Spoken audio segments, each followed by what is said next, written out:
Welcome to the Conquer Your Mountains Week 26 podcast titled The Art of Bouncing Back, Turning Blunders into Breakthroughs. If you are following the Conquer Your Mountains reading plan, you are in week 26, that is the name, Lamentations, Restore Me to Yourself.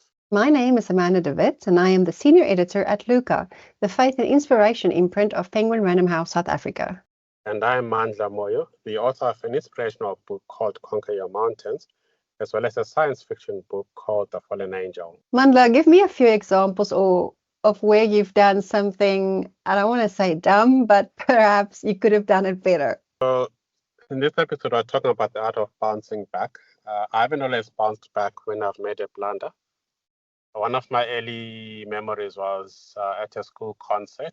We're playing the drums, holding tiny drums. And in the middle of that concert, I dropped mine.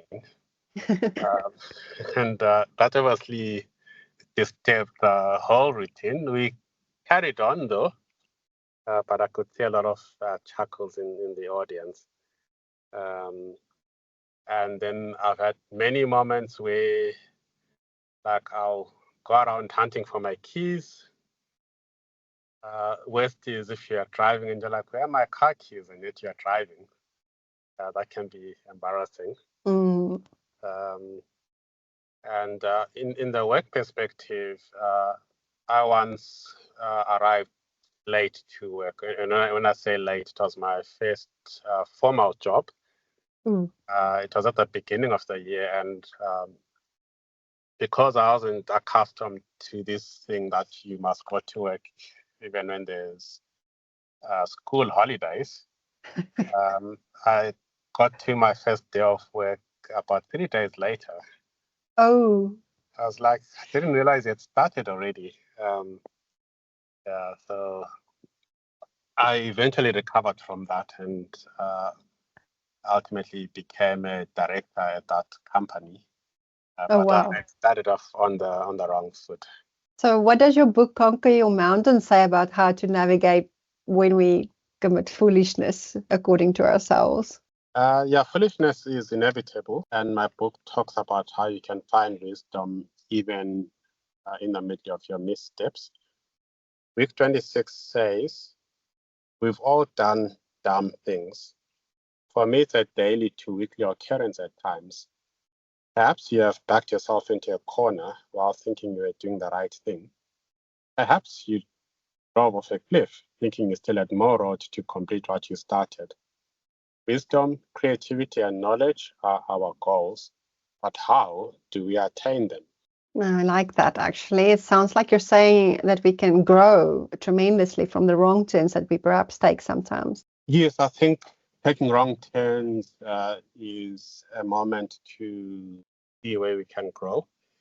I liken it to a quarry, which is full of the dirt that we've created in our lives. And my view is instead of abandoning that quarry, actually stay there, dig around, because you might find some diamonds that were created by the pressure that you were under when you did that foolish thing. So for me, it's about looking for wisdom constantly. It's about accepting that you can't unravel that choice or mistake that you made, but you can actually work on a better version of you for the future. And what's really important for me is that if you drove off a cliff, and let's assume you're not dead from driving off the cliff, but if you drove off the cliff, metaphorically, of course, when you're at the bottom of that valley, start exploring, how did I get here? How can I prevent this? And how can I get stronger? And you might find that in coming back up the mountain, you end up with a lot more muscle definition, more strength, more agility than the person that lived their life at the top of the mountain and they never had to crawl back up the mountain. Why do you say, or why do we sometimes make decisions that at the time they seem like good decisions, but then when in hindsight they seem very, very foolish and not good ideas? I think as humans, we inevitably don't see clearly. I wear glasses, and if I'm not wearing glasses, I'm wearing contact lenses. The reason why I do that is that one day I went to an optician. I thought I could see clearly. They looked at me, they asked me to look at a chart, and they said, "Can you see that?" And I said, "No." And they said I should be able to see it. So now I'm wearing glasses. But before arriving at the optician, I didn't know that. At that time that something happens, we don't always see with 20/20 vision, even though we think we do. And the amazing thing is, it's only once someone has given you a pair of spectacles that you have that aha moment. And you're like, oh, I should have seen that, or I should have seen that coming, or why didn't I avoid that? It was so obvious. So I think it's inevitable as humans that we have cognitive biases that come into the way of what we need to see. And those biases, the reason why we have those biases is a way of functioning. So your brain takes shortcuts. If you meet someone and you're in a dark alley and they are dressed in a particular way and they look threatening, and your brain will take a shortcut and say this is a dangerous person because it's part of the way it tries to preserve you. And sometimes those biases help us to survive. But there are also many times where those biases lead to us not seeing with 20/20 vision. And that's what we need to be mindful of. So it's also a lot about our instincts and our current circumstances and situations. So if you can't see around the bend, you will know that perhaps things are going to be better around the bend. So you make a decision based on how things are right now, and not because you do not know how it will turn out in the future. So that might be why we need to cut ourselves some slack when we do make these mistakes. Yeah, you're driving yeah. around the bend and you don't know there's a cliff on the other side. So you can make those sort of mistakes. How can we learn from our mistakes without feeling defeated? Failure is a powerful stepping stone to learning and growing. If you think of it, if you never failed in anything and you never made any mistakes, you'd actually never really grow. So imagine if you were sheltered your whole life, and somehow we could create a life where any mistake you made had no consequences and you could always have a get out of jail free card. It might sound like the perfect life, but in reality, you end up being a weak human because you haven't been through the grinding mill of failure. So we need to accept that failure happens, that we make blunders in our life journey, but also accept that each failure doesn't equal defeat. Each failure is really just one step towards a better version of you, and it's really about embracing that. Yeah, so with every failure, you always gain experience, whether it's good or bad experience. You'll always gain experience. What role does humility play in gaining wisdom? I think humility is one of the strongest forces in your journey to be wiser. The first thing that humility does is it tells you that you are not where you think you are. You are not as big or as tall, as strong as you thought you were. And the person that doesn't have humility won't accept that. They'll kick back at what has been said about them or to them. They'll kick back at the mistake and they'll blame someone else. Or if they can't blame someone else, they'll try and share the blame. But the person that has humility will actually sit back and say, oh, wow, this was a big mess up. This is what I could have done differently. And as soon as you sit with that air of humility, you're already gaining wisdom at the speed of light. Yes, because humility ultimately means that you're owning your mistake. And if you're owning that mistake, you're owning the lessons that you've learned from it. Yes, it's really about ownership. I think you are right, Amanda. Humility is linked to ownership. And as long as you have the ownership, it's a good stepping stone. But we need to be careful that we don't see humility as being humiliated. Oh, yeah, that's a big difference. Yeah, so if you're always being humiliated, all that will happen is that you'll just shrink and you'll live a life of defeat and a life of no courage.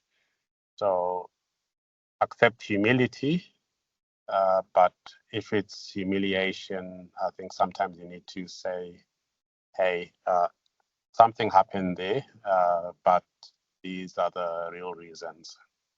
Definitely. Can creativity emerge from seemingly dumb choices? I think creativity always emerges when there's been a dumb choice. In fact, that's one of the primary ingredients to such a journey of being creative. Because when you've made that dumb choice, you are walking a certain path, you've fallen off the path that you were given on the map. You now have to be so creative in getting back to your previous path. Or alternatively, you need to find another path. So there's really so much creativity that you can unlock. We do need to be making dumb choices at a certain rate, but hopefully not too many dumb choices, because then you can burn out from always trying to bounce back. We've talked a lot about what you can gain from making mistakes: experience, humility, creativity, wisdom. Do you think there are blunders that you cannot come back from? Yes, they are. So we do live in a world where we don't have a guarantee of perfect protection. So some blunders can take our lives. So those sort of risks we need to avoid as much as possible. And also some blunders can have long-term consequences. You don't want to lose a limb, or I mean, there's things that are very difficult to bounce back from. But there's some blunders that are devastating that you can bounce back from. So you can have a blunder that leads to you losing a job, but that's not the end of the world. You can reassess, restart. So I think we need to realize that there's probably two types of blunders. There's the safe or recoverable blunders, and then there's the ones where recovery is not possible. The good thing is that most of our blunders you can recover from. How do we balance risk taking with wisdom? We need to take risks to progress in life. So if you don't take any risk, you'll actually be insured from making any foolish choices. That's not really a life worth living, because then you don't progress. You're stuck where you are. We need to take some risk, accept that risk might come with it the wrong choices, and access wisdom that will reduce the likelihood that we're doing something dumb or foolish. And I'm saying reduce the likelihood because if I think back about you're driving on a road and you don't know that there's a sharp bend ahead, you can't eliminate the fact that there's a risk that you haven't thought of, or that maybe the road has been washed away.